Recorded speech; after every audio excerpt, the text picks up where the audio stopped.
everyone! It's me, Angel. Welcome back sa aking YouTube channel. Ang ating video for today ay para sa ating mga SSS members dyan na ang tagal-tagal na pong hindi nagbabayad ng kanilang loan kay SSS. Dahil sa video na ito guys, tuturuan ko po kayo kung paano mag-apply ng SSS Loan Condonation Program. Ano ba itong SSS Loan Condonation Program? Kapag ikaw po ay ma-approve dito sa program ni SSS guys, yung matagal mo ng loan na ang laki-laki na ng penalty, matatanggal po ang penalty niyan. Bali, ang babayaran mo na lang dyan is the principal amount plus the interest. So yung penalty mo guys, mawawala yan.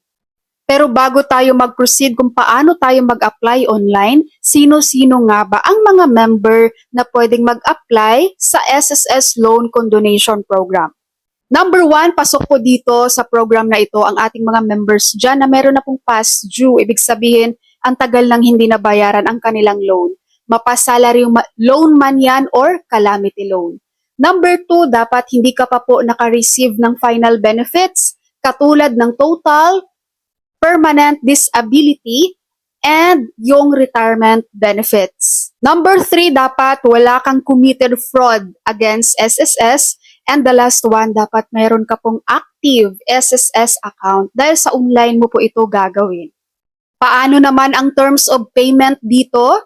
Pwede po kayong mag full-time payment or installment. Kapag installment ang pipiliin nyo, required po kayong magbayad ng 10% down payment. No, nababayaran nyo po yan within 30 days from the date na may approval kayo sa inyong SSS Loan Condonation.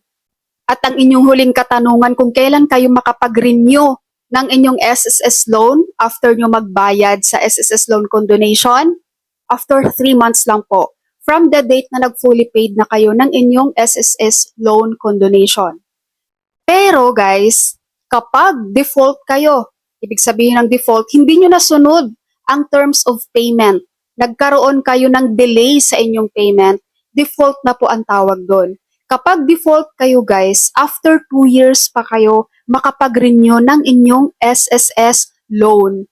At kapag magki-claim kayo ng inyong benefits like sickness, maternity, disability or death, ibabawas po doon ang inyong balance sa SSS Loan Condonation dahil nga nag-default po kayo guys.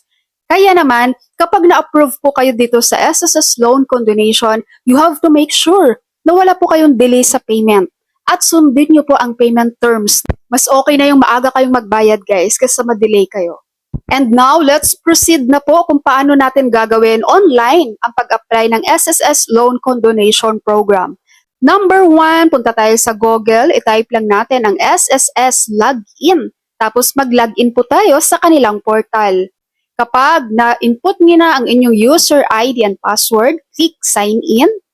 At dito naman, kailangan natin ng OTP. So, i-click natin ang Get PIN. Kapag may na-receive na tayong OTP sa text na SSS, i-input lang po natin to dito sa box. And then, mapupunta tayo dito sa Data Privacy Notice. Scroll down, click I agree. And dito guys, i-click lang natin tong loans. And makikita natin tong loan penalty condonation, i-click natin yan. And then, ito na siya. So, consolidation of past due term member loans with condonation of penalty. So, makikita nyo dito guys, letter A, consol loan info. So, makikita natin dito ang amount ng consolidated loan at ang amount ng condonable loan. Penalty, condonable penalty. Okay, so letter B, list of qualified short-term member loans. So nakikita natin dito guys, meron siyang dalawa kasi ang tagal niyang hindi nabayaran ang calamity loan and salary loan. Kaya pasok siya doon sa condonation. So nandito ang date granted kung kailan tayo nag-loan, ang ating loan amount, at ang condonable penalty. Dito naman sa consolidation loan, makikita natin dito ang interest, principal, and the total. So kung mapapansin nyo dito guys, ang condonable penalty niya sa calamity loan amounting to 2,516.89. Ang condonable penalty niya naman sa salary loan is 2,434.16. Kung saan Ang total penalty niya ay 4,951.05. Ito po ang matatanggal sa kanyang babayaran. Nagets po? Proceed naman tayo sa letter C. Preferred Conso Loan Payment Term. So dito na kayo guys pipili. I-click natin tong preferred term. Makikita natin dito merong one-time payment, installment. Pipili ka lang dyan. For example, pinili niya dito ang installment. So dito, sa preferred down payment, ayan, pipili tayo dito guys kung magkano yung ilang percent ang ating i-down payment. Ang pinakamababa dito is 10%. So for example, piliin natin ang 10%. So dito na tayo sa preferred payment term, number of months. Ang pinakamababa is 6 months, ang pinakamataas naman ay 24 months, 2 years. So pinili niya dito ang 24 months.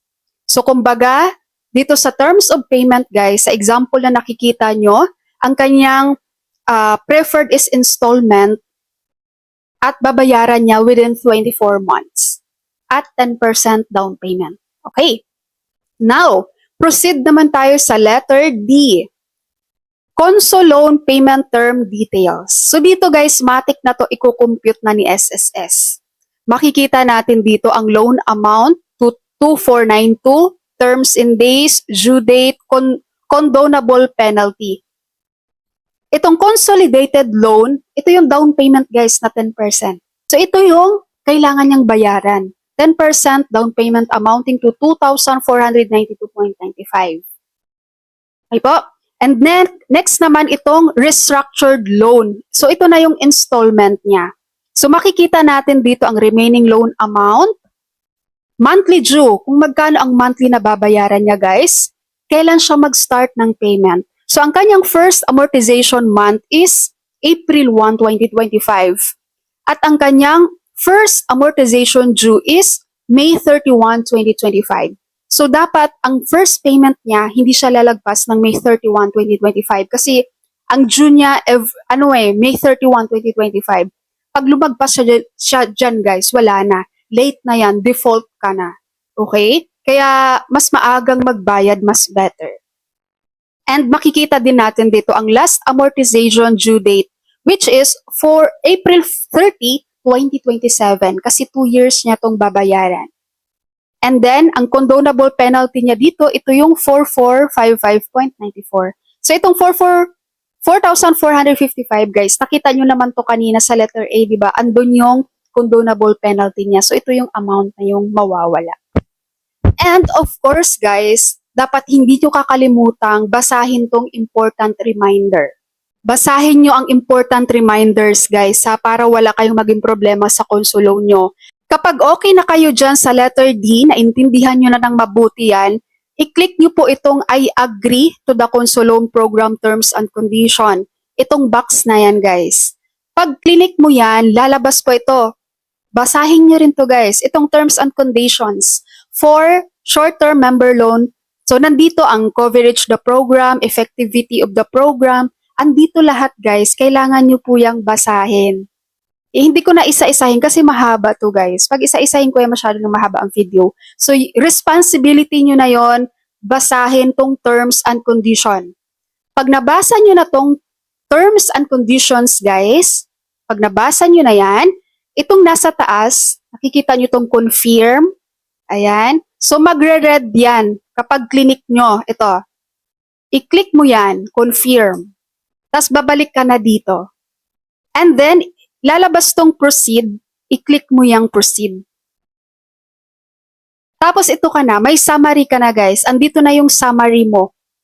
Pwede mo tong i-print or i-download para may copy kayo. Pero mag-i-email din sa inyo sa SSS, makikita nyo rin to. Okay, makikita nyo na ng summary. So tingnan nyo rin yung summary guys, scroll down nyo, andito yung schedule ng inyong payment. Okay, every time na magbayad kayo, i-highlight nyo yan guys para wala kayong makakalimutan.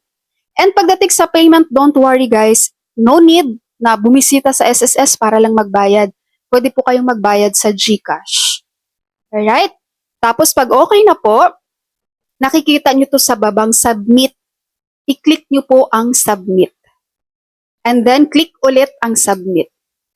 And then ito na, meron na kayong, you have successfully submitted your SSS console loan, your loan amount, your loan account number is, so andito, tapos your PRN with amount of, ito guys, na PRN ang binigay ni SSS ay doon sa down payment na 10%. So nakikita dito guys, ang kanyang due ay March 27, 2025. No, makikita po dito, ang PRN, si SSS ang magbibigay sa inyo ng PRN para doon sa 10% down payment na babayaran nyo po. And then, copy of the notice of approval has been sent to your email address. So, may marireceive din kayong notice kay SSS guys sa inyong email. Yan, katulad niyan, we are pleased to inform you that the console loan application has been approved. Attached are the corresponding console loan documents in relation to your application. Yan, so ito yung kanilang attachment guys. Pwede nyo yung i-print, i-screenshot, i-download sa inyong mobile. Okay, so ganun lang guys. Kung gusto mong malaman kung ikaw ay qualified dito sa Condonation Loan Program, sa inyong online guys, pag click mo naman yung apply for consolidation loan, pag hindi ka po eligible for that program, lalabas naman po yun doon. Hindi ka makaka-proceed. Okay, so mga SSS members dyan, especially doon sa mga members natin na ang tagal-tagal na ng loan nyo guys, huwag nyo paabuti na umabot kayo ng retirement age dahil ibabawas yan sa inyo ni SSS, ang laking penalty naman sayang. Kaya ngayon pa lang habang maaga pa, mag-apply na kayo ng SSS Loan Condonation Program at sundin nyo kung ano man ang terms of payment na nilagay sa inyo ni SSS para po after 3 months from fully paid, kayo ay pwede na po kayong makapag-renew ng inyong SSS loan. Alright, so please share this video guys para marami pong makakaalam kung paano mag-apply ng SSS Loan Condonation Program via your SSS online account. Yun lamang po, maraming salamat sa inyong panonood and God bless you all.